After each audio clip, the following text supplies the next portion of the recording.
안녕하세요. 레터스투 유아특수 스스입니다. 오늘은 가족 지원에 대해서 알아보도록 하겠습니다. 목차는 다음과 같습니다. 가족에 대해 알아보기, 유아특수 교육에서의 가족 서비스, 그리고 가족 지원과 함께 보너스로 전환교육에 대해서도 잠깐 알아보도록 하겠습니다. 유치원에 처음 가시면 가장 힘든 부분이 가족과의 면담이라고 할 수 있는데요. 내가 초임 교사여서 부모들이 나를 믿음직스러워하지 않으면 어떡하지? 아니면 내가 어떤 말을 해야 되지? 그리고 가족과 관계가 안 좋아지면 어떡하지? 이런 고민들을 되게 많이 하게 되는 것 같아요. 그래서 처음 만약에 임용에 붙으시고 2월 달에는 학급을 어떻게 꾸려 나갈지 고민하는 것과 동시에 내가 가족들에게 OT를 어떻게 할 것인가, 그리고 이 가족들이랑 어떤 관계를 맺고 싶은가, 이런 것들을 고민해보면 좋을 것 같습니다. 그래서 첫 번째, 가족에 대해 알아보기, 교사와 가족 상호 간의 중요성에 대해서 알아보도록 하겠습니다. 교사에게 있어서 가족은 정말 중요한 사람인데요. 다양한 이유가 있겠지만 가장 중요한 이유 중 하나는 학생이 교실에서 보이는 행동에 대해 가족은 왜 그런 행동이 일어났는지에 대한 개인정보를 제공해 준다는 것입니다. 사실 유치원에 있는 시간이 길다고 해도 4시간 정도인데요. 24시간 중에 나는 4시간밖에 못 보고 일주일에 5번밖에 못 보니까 그 외의 시간에 아이가 어떻게 지내는지, 그리고 가족들이 어떻게 반응을 하고 아이에게 어떤 것들을 제공해 주는지, 그리고 어떤 기대를 가지고 있는지를 아는 것이 되게 중요합니다. 그래서 가족을 또 하나의 교사, 나와 협력해야 하는 중요한 존재라고 생각하시고 가족과 관계를 잘 맺는 것이 되게 중요하다고 할 수 있습니다. 그와 동시에 가족에게 있어서 교사도 되게 중요한데요. 일단 교사는 아동의 진보와 성공에 대해서 문서화된 정보를 제공하고, 또한 가족보다는 객관적으로 아이를 판단하고 이야기해 줄 수 있습니다. 가족들이 이미 유치원을 왔을 때도 많이 거절당하거나 힘든 경험들이 있을 수 있습니다. 그래서 교사는 가족에게 도움의 손길을 줄 수 있고 지원하는 태도로 경청해주며 장애 가족에게 친근한 모습을 보여줌으로써 가족들이 힘을 얻고 장애 아동과 함께 지내는 데에 용기를 북돋아 줄 수 있습니다. 그래서 가족을 대할 때 협력적인 자세가 매우 중요하고 가족에 대한 반응적 실행을 하는 것이 중요한데요. 그 중에서도 가족 강화, 그러니까 가족이 강화될 수 있도록 도와주는 것이 중요합니다. 가족 강화라는 건 역량 강화라는 말에서 온 건데요. 역량 강화란 개인 또는 가족, 지역사회와 같은 집단이 정치, 사회적, 경제적 차원에서 강점을 향상시키고 스스로 의사결정하고 선택하는 환경으로 재구성할 수 있도록 돕는 과정입니다. 그래서 가족 강화란 가족들이 자신이 원하는 것을 얻는 능력을 이야기합니다. 그래서 강화된 부모와 가족들이 보이는 특성을 보시면 필요한 자원에 접근하려는 능력, 결정을 내리고 문제를 해결하는 능력, 사회적인 교류 과정에서 다른 사람들과 효과적으로 상호작용하는 능력을 이야기할 수 있습니다. 그래서 가족을 바라볼 때 적용되는 이론이 2가지가 있는데요. 가족 발달 이론과 가족 구조 이론입니다. 문제는 가족 구조 이론이 더 많이 나옵니다. 일단 가족 발달 이론을 보시면 발달은 시간이 지남에 따라 뭔가 변화하고 성장하고 성숙해진다는 그런 뜻이잖아요. 그래서 가족 발달 이론에서도 가족은 시간에 따라 발달하고 변화합니다. 그리고 발달적인 단계를 가지고 있고 이러한 단계들은 예측이 가능하며 주기적인 단계 내에서 가족은 적응과 전이의 시간을 가집니다. 그래서 가족 발달 이론에 따르면 교사는 가족 발달에 따른 일생에 거친 요구에 대해서 알 수 있게 되고 각 가족 구성원은 가족의 전이에 적응하는 데 영향을 주며 장애 아동의 가족이 갖는 부가적인 가업과 적응을 인식하는 것이 교사들의 역할에 포함됩니다. 그래서 교사들은 가족 발달 쟁점에 관한 정보를 얻기 시작한다는 시사점이 있습니다. 그럼 시험에 많이 나오는 가족 구조 이론이란 무엇인가 하고 보았을 때 가족은 하나의 조직적인 단위로 존재하며 서로 균형을 이루기 위하여 갈등하고 시간이 지남에 따라 점점 더 복잡해지면서 구성원들은 서로에게 지속적인 영향을 미침 이렇게 되어 있습니다.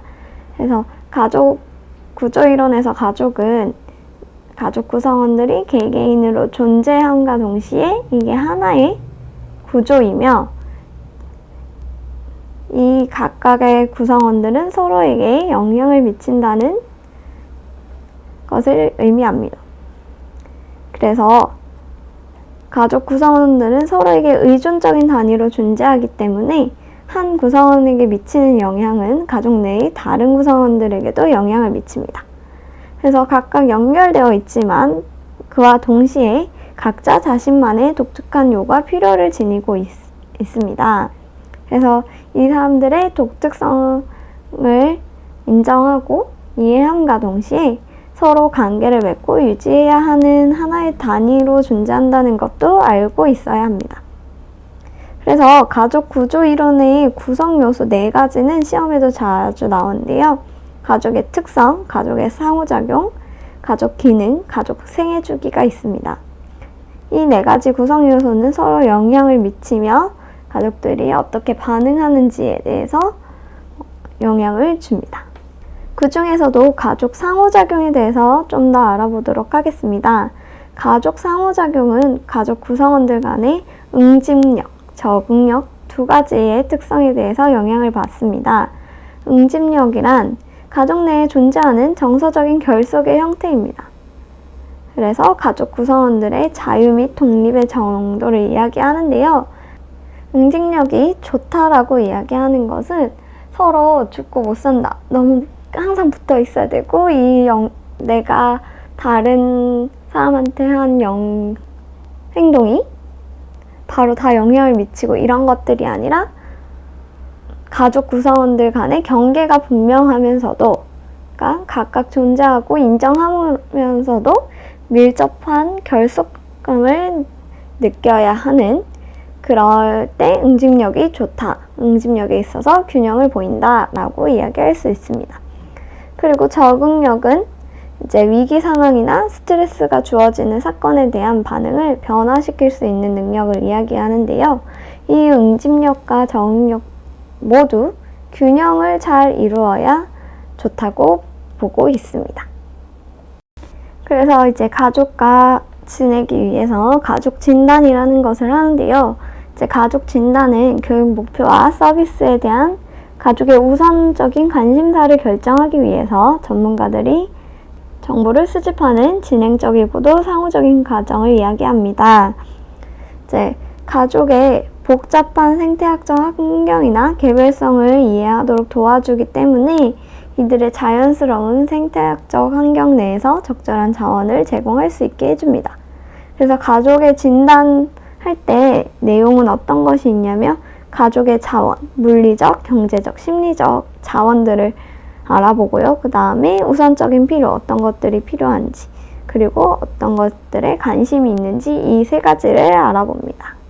이 3가지 구성 내용은 외워두셔야 합니다. 그래서 가족 진단 방법 중에 생태학적 가족 진단이 있는데요. 여기에 제가 레터를 붙이지는 않았지만 문제에 되게 많이 나오는 것 중에 하나입니다.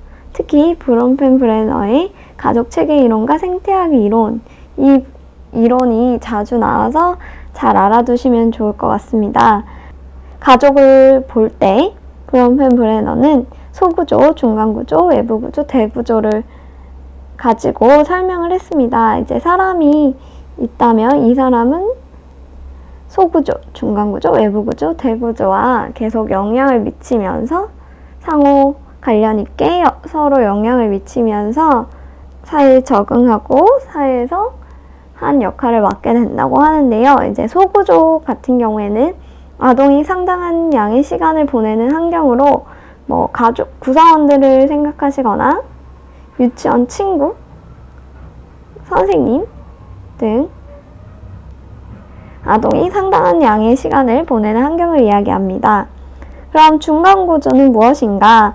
라고 했을 때 이제 소구조들 사이의 관계라고 하는데 가족과 친구 간의 사이, 가족과 선생님 간의 사이 이런 관계들을 이야기합니다. 엄마와 아이의 관계는 소구조에 속하고 엄마가 선생님과 사이가 만약에 좋지 않다 이런 얘기를 했을 때는 엄마, 선생님 이렇게 둘의 관계가 아이에게 영향을 미칠 수 있는 거니까 이걸 중간구조라고 합니다.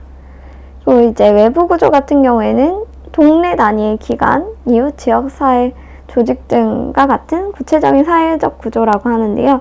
여기서 동네 단위의 사회적 구조라고 생각하시면 될 것 같습니다. 뭐 엄마가 다니는 회사가 너무 바쁘다. 그래서 아이에게 신경을 잘 써주지 못한다 하면 엄마가 다니는 회사는 외부 구조에 속하겠죠. 그리고 뭐 슈퍼마켓, 교회 뭐 이런 것들에 아이가 가거나 아니면 아이의 가족들이 가거나 하는 그런 지역사회의 사회적 구조를 외부 구조라고 합니다. 대구조는 그것보다 더 큰 문화적, 법적 상황들, 뭐 장특법이라던가 장애인 차별금지법이라던가 그런 것들을 이야기하고 뭐 우리가 장애인에게 우호적인 문화라던가 뭐 아니면 그렇지 않다거나 이런 문화적, 법적 상황들을 대구조라고 합니다. 이 유아특수교육에서의 가족 중에서도 이제 장애 유아 가족의 심리적인 단계에 대해서 알아보도록 하겠습니다. 장애 유아 가족의 심리적인 단계는 시험에 나오긴 하지만 읽어보시고 아 이럴 때 어떻게 해주면 되겠구나 정도로 알고 계시면 되는데 처음에 장애 유아라는 걸 알게 됐을 때 가족들은 되게 충격, 불신, 부정 그러니까 충격을 받고 우리 아이는 장애가 아니다 불신, 부정하고 선생님이 뭘 안다고 나한테 그렇게 얘기하냐 막 이런 불신들을 보일 수 있습니다. 이럴 때는 이제 공감하며 듣고 적극적으로 듣거나 아니면 이거는 시험에 나오기도 했었는데 부모 자조 모임을 갖게 하는 등의 자원을 제공할 수 있습니다. 그리고 나서는 이제 분노가 되는 거겠죠. 이제 어떻게 우리 아이한테 장애가 있다고 할 수 있냐? 너가 제대로 안 가르쳐서 그런 거 아니냐? 뭐 선생님이 별로여서 그런다. 이런 식의 이제 조기교육 전문가들을 비난하는 그런 분노하는 상황이 오는데 그럴 때는 이제 부모의 반응을 개인적으로 받아들이지 않고 이제 긍정적인 부모, 자녀 상호작용을 보여주고 지원할 수 있습니다. 그리고 이제 타협. 이제 우리 아이가 장애를 가지고 있긴 한 것 같아. 아니면 좀 느린 것 같아. 이제 그렇지만 조금 지나면 괜찮아질 거야.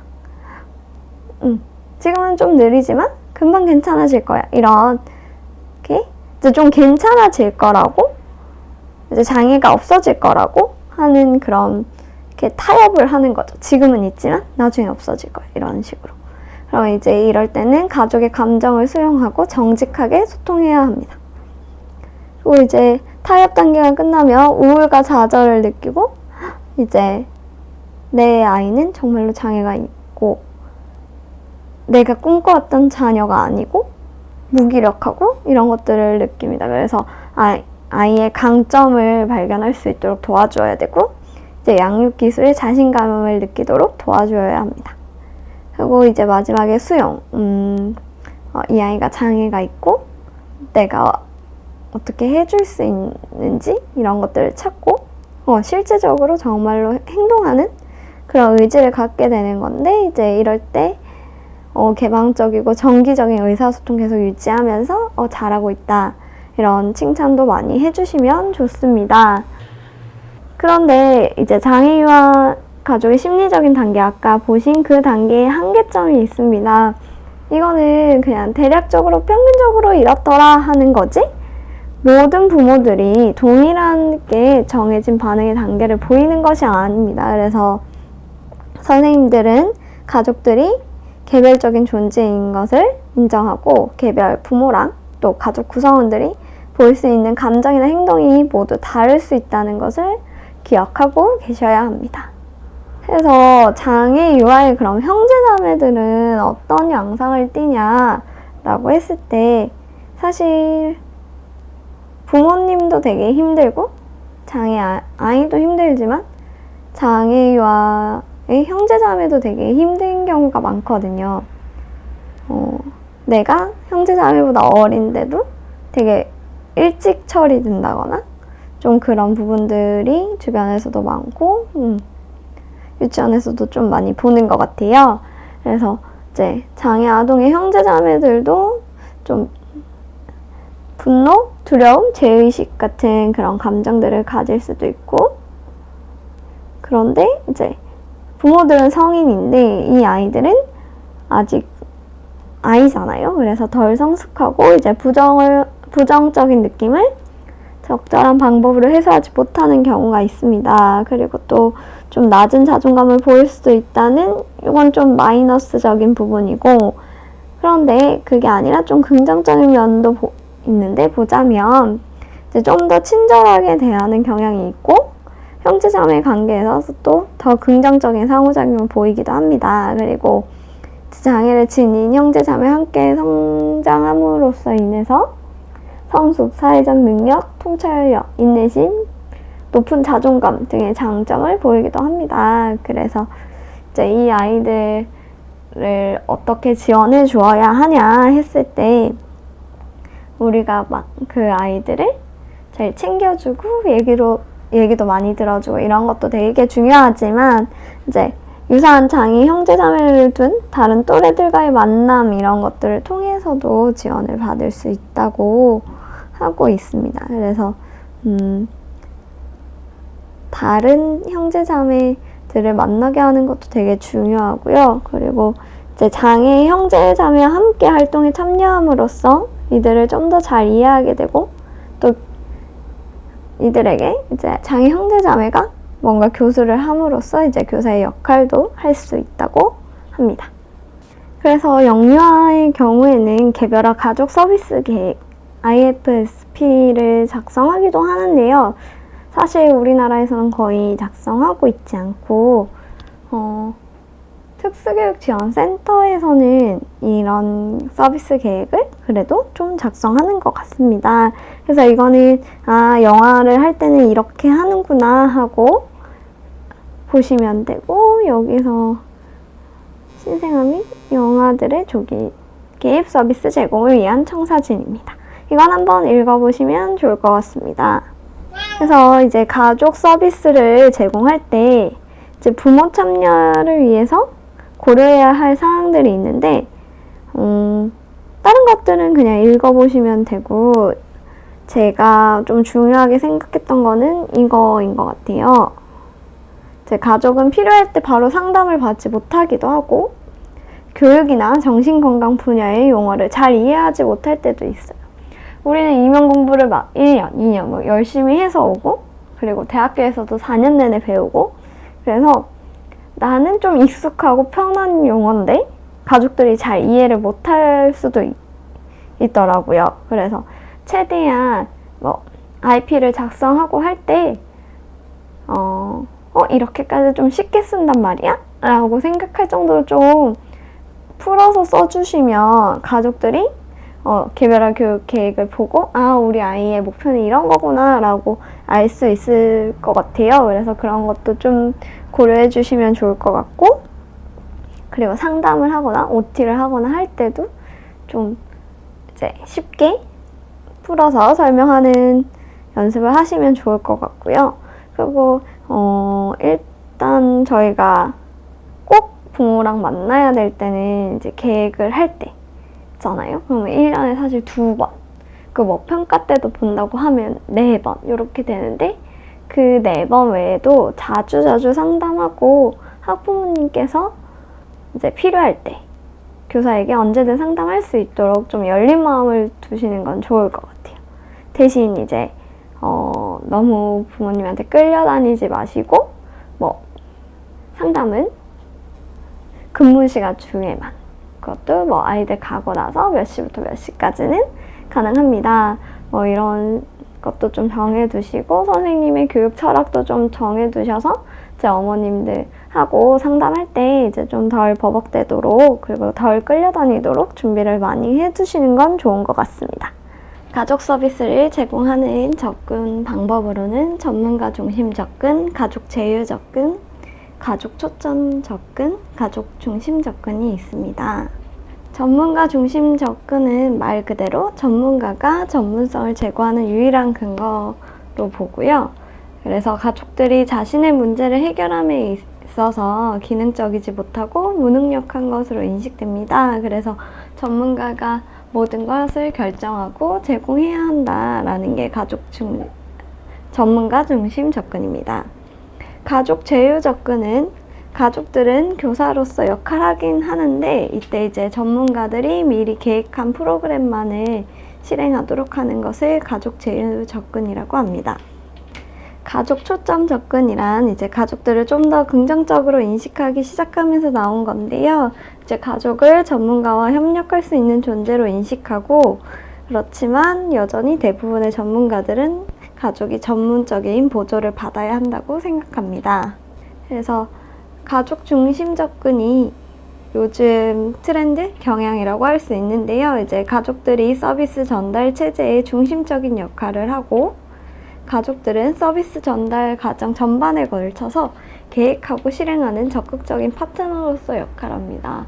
이전처럼 전문가가 계획하고 짜준 프로그램을 실시하는 게 아니라 계획 단계부터 함께 적극적으로 참여하고 동등한 입장으로 진행을 하는 거죠. 그래서 전문가는 가족들이 장애 유아의 필요를 충족시킬 수 있도록 도와주게 하기 위해서 가족들을 지원해야 됩니다. 근데 여기서 보시면 가족 중심 접근에서는 가족들의 필요를 중심으로 해야 되고, 그렇기 때문에 개별화된 접근이 필요하고요.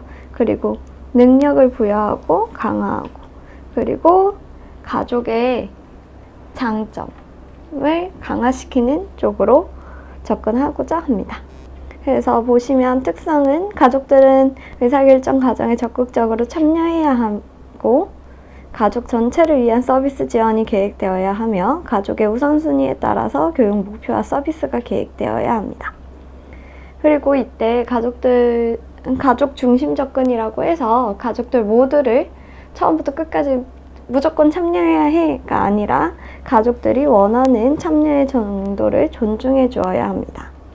그래서 지원 원칙을 보시면 지역사회에 대한 감각 증진, 자원과 지원 가동, 공유된 책임 및 협력, 가족의 자존심 고수, 가족의 기능 강화, 복지 서비스 실행 옹호 등이 있습니다. 장애인 등에 대한 특수교육법 제28조 특수교육 관련 서비스를 보시면 가족 지원 내용이 하나 나오는데요. 여기서는 1항만 보시면 됩니다. 1항 교육감은 특수교육 대상자와 그 가족에 대하여 가족 상담, 부모 교육 등 가족 지원을 제공해야 한다. 이것이 장특법에 나오는 가족 지원 관련 법이고요. 이거와 관련해서 시행령을 보시면 시행령 제23조 가족 지원을 보시면 가족 지원은 가족 상담, 양육 상담, 보호자 교육, 가족 지원 프로그램 운영 등의 방법으로 한다. 이래서 어떤 방법들이 있는지 확실히 알아두시면 좋고, 그리고 가족 지원은 건강가정지원센터 그리고 장애인 복지시설 등과 연계하여서 진행할 수 있습니다. 이것도 알아두시면 좋을 것 같습니다.